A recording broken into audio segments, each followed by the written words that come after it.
देखो एटा last question में तुमके पचारू छै जेटा ई टाइप रो सैंपल क्वेश्चन सब परीक्षा रे आसबा तुम 5 क्लास ना 5 क्लास ना 4 क्लास बही में आसबा सेति लगी 4 क्लास बही रो साहित्य बही में तुमके किछ प्रश्न पचारू छै कर दियो मते साई हम पहिले आस छला कर दियो मते साई कवितार कवि किए नंदकिशोर बळ बटकृष्ण स्वाई प्रतिभा राय मधुसूदन राव बटकृष्ण स्वाई एबे ठीक उत्तर दो सुआ सारी डाक सुनी निदरु किए उठिला टुना मुना पुना कि बुना किए पुना ला ठीक अछि किए कृषकर बंधु जिया बेंगो झिंटिका माछ जिया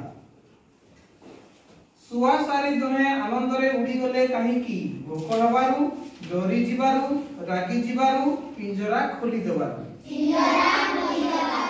पिंजरा खोली देबारु ठीक उत्तर भलो की करिने मुही पद्य रे केउ समय रो कथा कहा जाईची संध्या बेलो खार बेलो सकाळ राती सकाळ ठीक अछि बुढ़ाटी काहे की सितरे थरुथिला मुळा हेबारु वर्षा हेबारु गाधई जिबारु ओदा हेबारु मुळा हेबारु ना ठीक अछि आ गोटे भलो की करिनी मुही आ गोटे अछि क्वेश्चन पचारु छै भलो की करिनी मुही पद्य रे कहार मन को नियासी मन बोली कहा जाईची सुआ बुढ़ा पुना